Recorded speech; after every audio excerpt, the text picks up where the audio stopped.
Hey, Archie, I found a stock. The company doesn't make any money, but the price keeps going up, and I'm thinking about getting in. What do you think? Well, Rob, I don't know about that. Let's dive in. I'm Archie Hoxton. And I'm Rob Hoxton. And this is Last Paycheck, weekly wisdom to help you retire and stay that way. Welcome back to the Last Paycheck Podcast. We're your hosts, Archie Hoxton and Rob Hoxton. And today we're talking about fad investing, or as it's otherwise known, speculating, and how to spot them, examples of recent and not so recent fad investments, and how to prepare yourself if you feel the temptation coming on, how to recognize it and avoid it. And so, go ahead. Yeah, it's really amazing how often people will ask the question, hey, can you get me this stock or that stock? The most recent one is the symbol's DJT, and it's Donald Trump's Truth Social, married up with a SPAC and going, it went public. And we're going to talk a lot about that one. But really well-informed, smart people are asking questions periodically about some of these fad investments and whether they should be in, playing ball, so to speak. Yeah. Well, and it's important to note that it is often something that anyone can face, no matter how smart you are. Intelligent, well-informed, disciplined people have been getting into fad investments for centuries, really. One of the most famous examples of a highly intelligent person who kind of lost their behind on a fad investment was Isaac Newton. Oh, well, he's the guy that invented gravity, right? Yeah. So what goes up goes down, right? Yeah. Well, and it's fitting because, he learned about a lot about the meaning of investments going down. And he was actually always a very conservative investor. And he would invest in government bonds, which have always been, conservative. And we're talking about British government bonds, and at the time, this was at the height of the British Empire. So, we're talking about really trustworthy, safe investments for the time.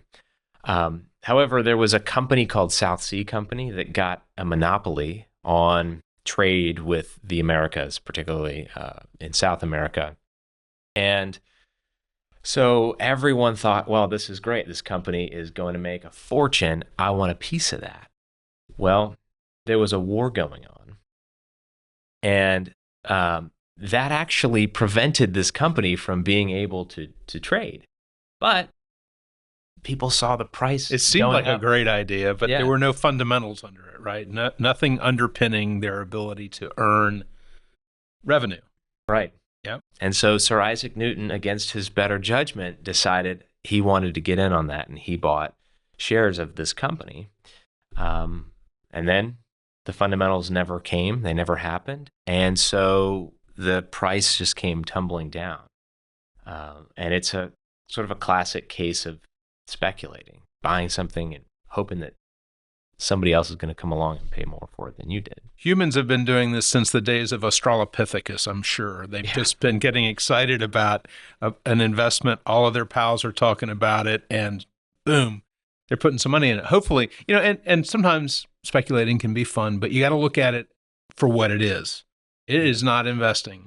It is speculating. It's kind of like, you take some money to the track and you gamble it, and you know you're probably going to lose, and you just look at it as the price of a nice evening out with the ponies, right? Nice. So you just have to look at it for what it is. Don't make it into something that you think is going to make you rich. Yeah, it is, but it is so tempting. And we'll get into kind of the warning signs, but when you see something, the price of something taking off, and, you're like, oh, I should be in that. That Sir Isaac Newton, when he did this, there were people putting billboards up because they didn't have social media then, that had a picture of Sir Isaac Newton with the South Sea apple falling on his head, right? You can just picture that meme. It would have been perfect. Yeah, that's pretty funny. Well, and the point is, with that story that's so great, is that it provides an example to the world for centuries to come that Doesn't matter how smart you are. There's something about investing and speculating that plays into human nature and that sort of fear and greed cycle. So we're all susceptible to it. Smarts doesn't exclude you from that. So, but there have been others. I mean, another really more contemporary, maybe. Yeah. I mean, one of the most widespread classic examples of speculation was the dot-com bubble. This happened in the late 90s, early 2000s, where the internet was on the rise and companies were figuring out how to create a profit using the internet. So, I mean, the rise of, tons and tons of companies, the number of startups that were coming into being and the amount of venture capital that was being injected into these startups, it was unprecedented. And people were all excited, thinking, well, it's the internet. It's changing the world. I mean, these companies can go up forever. Well, and I remember so well, with the advent of all that was the internet, it was so common to hear this refrain: times have changed. Things are different now. Mm-hmm. And people were referring not only to the way the markets work, but also the economic system. Yeah. Right. And so those are things that don't really change. Right. And just like gravity, they are just the laws of science, the laws of economics. They don't really change. And you just have to be really careful and protect yourself. Yeah. Well, in investing, and if you read some of the great investing, legends like Benjamin Graham or Warren Buffett, you'll find that investing is really intimately tied with human nature. The two kind of go hand in hand. And so that's another thing that they forgot that doesn't change. It's human nature, our cycle of fear and greed, and our willingness to believe that, an investment can just go up forever. I mean, how many examples? There's so many examples of this. So we're recording this in early April of 2024, and last month, the news was full, the financial news was full, the internet was full of talk about DJT, which is the short name of it is Trump Media. So what you had was Truth Social, which is the Donald Trump's sort of social media tool, and what Truth Social did was buy a SPAC. So that's a special purpose acquisition company, which allowed, by combining the two companies, for Trump Media to go public and issue their stock in the financial markets. And so that happened in late March. So that stock opened on the 26th of March. It shot up like crazy, and I got calls from clients saying, "Hey, particularly my more conservative clients, who's like, hey, how can I get in on this? I want to buy shares of DJT." Incidentally, those are his initials. That's also the symbol of the stock. It's just so perfect. And so I had this conversation multiple times. It's like, look, fundamentally not a good investment. I want to do like this. Fundamentally not. Everyone knows not a good investment. But and in fact, their audit, when that was released, and I quote, "The company lacks the financial resources it needs to sustain operations into the future," which means over the next year, right? So the stock went screaming up because of all of this demand for it. And then it was basically cut in half. So Trump owns 58% of it. So he lost roughly $2 billion in 2 weeks. So, it is, at one time, it was at $66.22. Yesterday, it closed at $37.17, erasing $3.5 billion in value. I would be surprised if it looks like it does right now, a year from now. Well, what's even wilder for me to imagine is, Donald Trump lost $2 billion in value. He owns all that, but I'm thinking about all of the ordinary people who bought this company thinking, It's, with the speculative mindset, not looking to what really drives long-term investing growth, which would be the fundamentals, which would be earnings, the company's financial sustainability. All of the wealth that was lost for ordinary people in that steep decline. And that's usually what ends up happening. Sometimes you get people who lose large amounts, but it's a small part of their larger portfolio. Maybe they're really wealthy investors. But then you've also got people who put a lot on a small investment.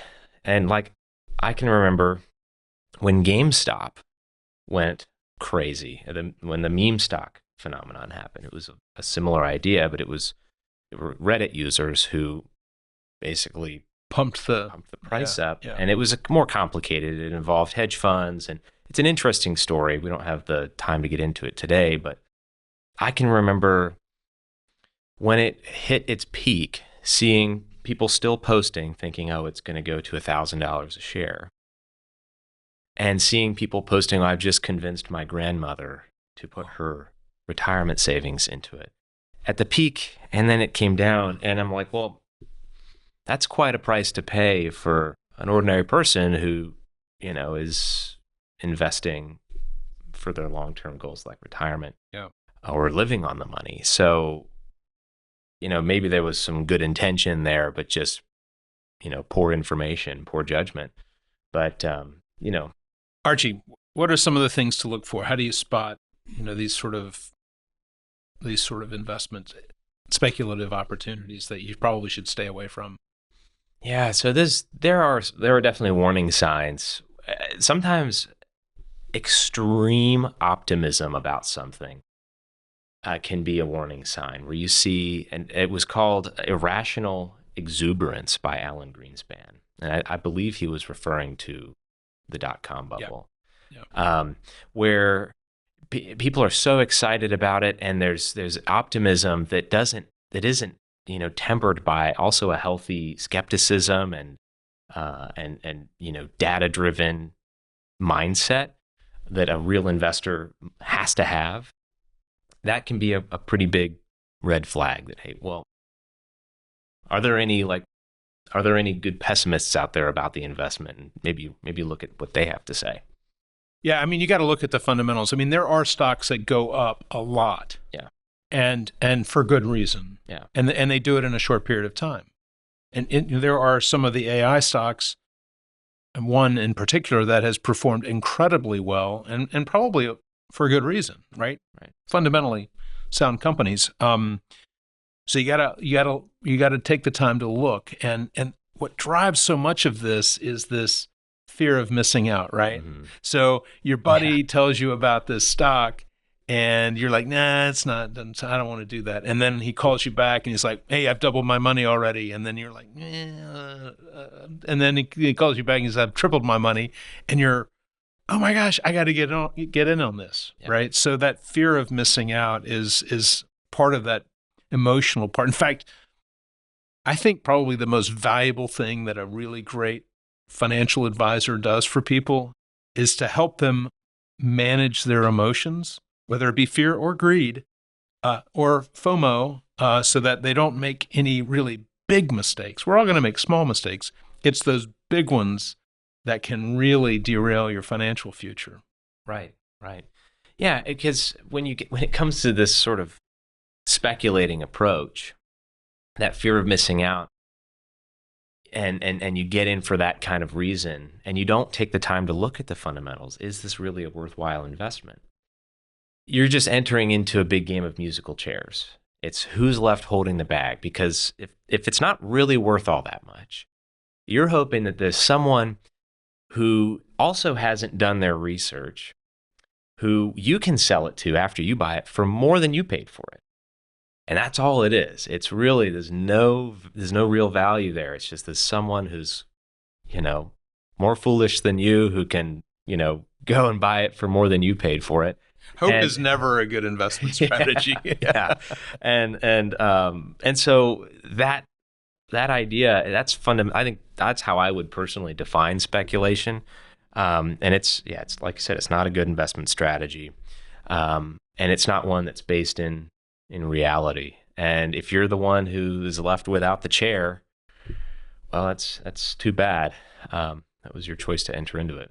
Just always keep an eye on your goals, right? There are no shortcuts. Yeah. Keep an eye on your goals, make prudent decisions, avoid, getting wrapped up in the fear of missing out and the hype that comes with these types of speculative opportunities. Yeah. And we're all susceptible to it. Keep that in mind. I feel the temptation all the time, especially because I look at the market so often. I'm sure you've felt it plenty of times. But discipline really pays off long term. So, well, I think that just about covers it for today. If you want to hear about any other topics like this one, leave us a comment. If you have any questions, reach out. We love to interact with you all. Remember to like, subscribe, share with your family and friends, and we'll see you next time. You've been watching Last Paycheck, weekly wisdom to help you retire and stay that way. If you like this show, be sure to hit like and subscribe. Last Paycheck is available anywhere you get your podcasts.